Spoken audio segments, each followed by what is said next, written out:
Shalom Bapak Ibu, bertemu lagi dengan saya Penginjil Nando di dalam video pastoral kali ini.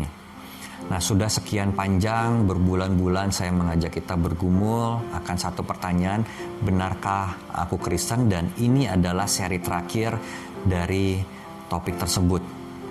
Ya Bapak Ibu, kita sudah belajar bahwa ada hal-hal yang ternyata tidak menunjukkan bahwa kita adalah orang Kristen.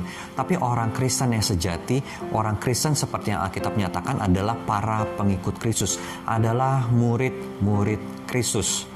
Di mana orang-orang seperti ini akan mengakui Yesus sebagai Tuhan dan Juru Selamatnya. Orang-orang seperti ini akan mau beribadah kepadanya, beribadah dalam artian seluruh aspek hidupnya, dan juga mau mempelajari Alkitab lebih dalam lagi.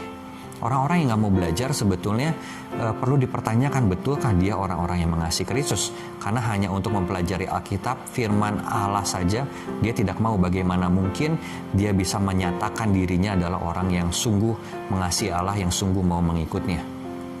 Nah, hari ini kita akan mempelajari satu bagian lagi dari Markus pasal 8 Bapak Ibu terkait perkataan Tuhan Yesus. Tuhan Yesus mengatakan, barang siapa yang mau mengikut aku, ia harus menyangkal dirinya, memikul salibnya dan mengikut aku. Nah, berkaitan dengan ini Bapak Ibu, saya hanya akan memaparkan satu saja terkait dengan penyangkalan diri. Nah, mungkin ada sebagian orang Kristen yang bilang mau menyangkal dirinya, tetapi pada prakteknya tidaklah demikian. Contohnya aja Bapak Ibu, ketika saya menantang Bapak Ibu untuk belajar teologi, saya tidak muluk-muluk ingin membuat Bapak Ibu menjadi seorang teolog gitu ya. Oh, yang membaca buku teologia itu sampai puluhan bahkan ratusan buku. Tidak seperti itu. Tapi yang saya ajak adalah, ayo Bapak Ibu belajar Alkitab lebih dalam lagi. Misalnya aja mengikuti PA-PA yang diadakan di gereja, atau mengikuti KTB, kelompok tumbuh bersama, atau care group atau sejenisnya lah, atau juga mengikuti pembinaan iman Kristen, pembinaan doktrinal kah, pembinaan teologi seperti itu. Hanya seperti itu.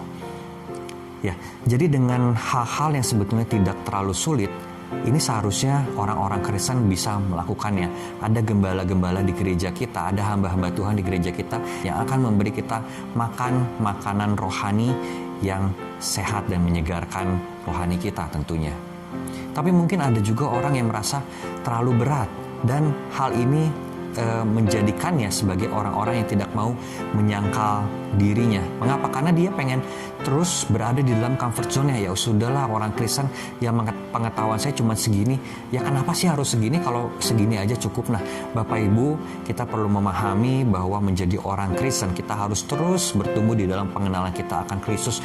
Mau terus bertumbuh di dalam penyangkalan diri kita akan keduniawian kita, akan kemalasan kita yang menggerogoti kita.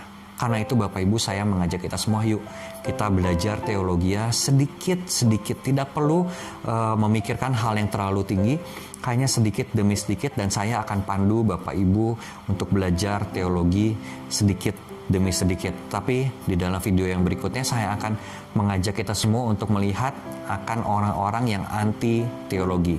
Nah, Bapak Ibu yang masih mungkin mengganjal, yang masih enggan untuk belajar teologi, mari ikuti video-video pastoral saya yang berikutnya dan kita lihat apakah Bapak Ibu mungkin termasuk salah satu di dalamnya menjadi orang yang anti teologi. Karena pemikiran-pemikiran yang Bapak Ibu pegang sekarang bisa jadi salah. Mari kita berubah oleh pembaharuan budi kita sesuai dengan apa yang firman Tuhan nyatakan waktu demi waktu kepada kita. Kiranya Tuhan memberkati Bapak Ibu sekalian. Amin.